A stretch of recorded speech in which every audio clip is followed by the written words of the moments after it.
Hey everybody, welcome to a new edition of What I Played.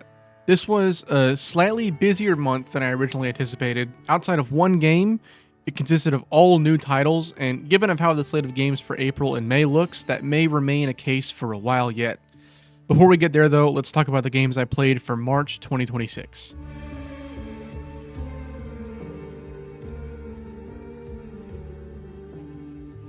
Where do I even begin with Esoteric Ebb? I guess I'll start with the basics. Esoteric Ebb is an isometric CRPG heavily influenced by Disco Elysium, with a strong focus on dialogue, and with the added elements of Dungeons & Dragons dice rolls. You play as the cleric, who is a bit of a dummy. You have been dispatched to the city of Norvik to investigate an explosion that happened at a local tea shop.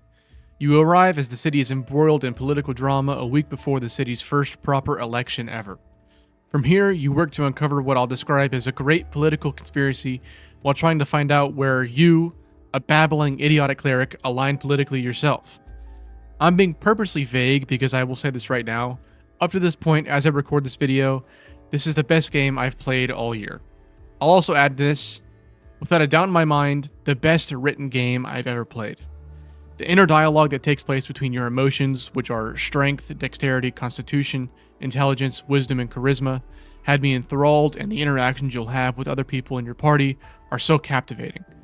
I'm not a reader by any means, I don't say that proudly, but I say it to really hammer it home whether it was humorous, dramatic, scary, whatever, the writing is absolutely stellar. The story is truly unique. It gets pretty absurd, but in no way did I find it too much or hard to follow. The combat is pretty bare bones, at least it was in my playthrough. I entered combat a grand total of 8 times during my 16 hours with the game, but I can tell you each and every one of those encounters were memorable, exciting experiences. Death saving throws, all kinds of checks being made, the writing during combat describing the scenario you're in, it's all just so good. All of this accompanied by such a charismatic, dripping with swagger art style as well, so many cool environments and well-designed characters. I had such a fantastic time with Esoteric Ebb. I truly do expect it to be in my top 5 games of the year at least.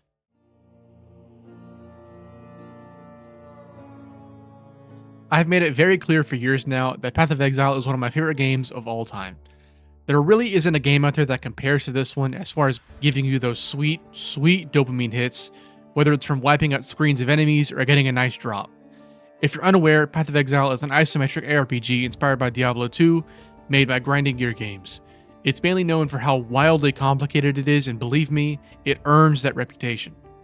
I have about 600 hours in this game, and there are still a bunch of systems and mechanics that I have no idea how to interact with correctly. Every time I do league drops, I learn something new though, and it's an extremely satisfying experience. The complexity of the game also allows for a lot of build variety that is really enabled by the game's skill tree, which is a lot to grasp at first. I promise you, once you play the game for a bit, it starts to make sense though. After completing a 10-act campaign, you head into the mapping portion of the game, which is really the main attraction, where you run these things called maps that place you into a big area to kill a bunch of monsters, and at the end there's a boss to kill.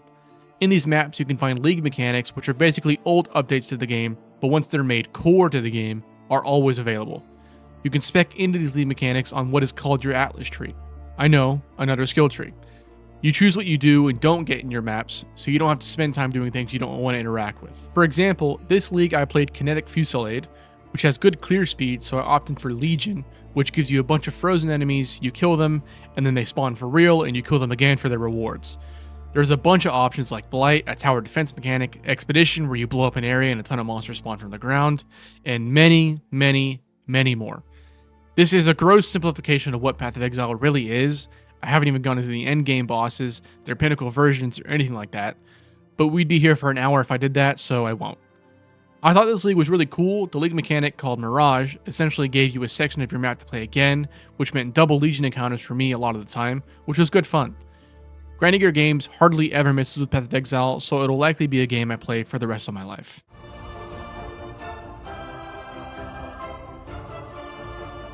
I had an interesting journey with this game.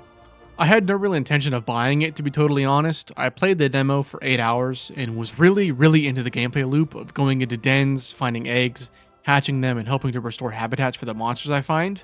That, to me, could be an entire game by itself, and I'd have a blast with it. The issue arises with the rest of the game, really. The story is fine, totally inoffensive, typical JRPG stuff. But man, when I bought the full game and got to the 14-hour mark, I just could not hide the fact that this game's combat is really bad. To start, it was pretty standard, basic turn-based JRPG stuff, about what I expected. But in my 16 hours with the game, not a single time did I land a hit on an enemy and think that it felt good or that I was doing good damage. Every hit has these big, cool-looking animations, but almost never did it land with any impact for me, the player. I also find the bosses, which are just feral versions of the monsters you usually encounter, wildly overpowered. This really becomes an issue when you go into fights completely blind, which is typically fine, but it may take you 3 to 4 turns to really figure out what the boss is weak to and what elements they use in their attacks, and then you can leave the fight to go and put on proper armor and find weapons that the boss is weak to. It just becomes extremely tedious by the 4th or 5th boss. Another thing that is just straight up annoying is that when your monster dies, you have to start the entire fight over. But during the fight, you can switch freely to one of your 6 monsters. So when one of my monsters dies, why can't I just switch to another one of my monsters? Why do I have to start the entire fight over? At the very least, let me use 2 monsters instead of 1, especially when your bosses are just going to one-tap all of my monsters. I really tried to push through the tedious combat experiences, but unfortunately the combat heavily outweighs the habitat restoration stuff, and it makes it entirely unenjoyable for me. Sad.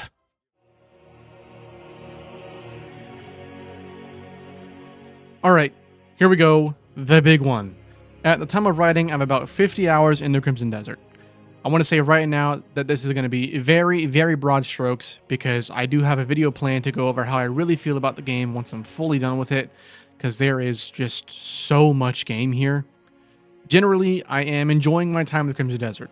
Obviously, I've played over 50 hours in less than a week. The patch they sent out a few days ago improved the game in some really key ways that has now caused me to totally rewrite this portion of the video. That's how much it changed. I think exploration is a ton of fun and has some actual depth to it. You have to solve puzzles to get the things you find while exploring a lot of the time. It adds a layer of fun to it that I really like. The movement, which was one of the focuses of the previously mentioned patch, is much better now than it was before. It's just more responsive and fluid, jumping feels better, dodging especially feels much better, which was a big issue I had. I really hope in the next patch they address the horses. I truly don't know if I have experienced a more awkward feeling horse riding system in a game. The combat I have a lot to say about. I think in small to medium groups the combat really shines. You're given so many options to tackle swaths of enemies. It really is a lot of fun in those moments. However, the big raid, Dynasty Warriors portions of the combat are far, far too overwhelming, and the fact that my attacks drain my stamina, making me unable to dodge, is such an egregious oversight. It makes me truly dread seeing massive groups of enemies. The story is actually a lot better than I thought it was going to be. It's very simple, and quite frankly, the Abyss portion can fuck off. I tried understanding it, but I gave up on that a long time ago. The faction warfare stuff, however, is simple, but compelling enough for me to actively follow along and get invested in. I have a lot to say, but I'm going to stop there and save it for the larger video I have coming about Crimson Desert. It's a mixed bag, a lot of really good, a lot of not so good, and I'll get into all of that in depth coming up soon. Thank you so much for watching this video. If you enjoyed, please be sure to like and subscribe. Leave a comment as well. I would love to hear what any of y'all have to say about these games if you have played any of them. At some point soon, I plan to start streaming on this channel as well. I don't know how often it'll happen, but I know for sure I want to play Replaced when that comes out, and I finally did it. I bought Silent Hill 2, so I think I can make that into a really fun stream as well. Hopefully, you'll come to hang out for that. Anyways, thanks for watching again. Goodbye.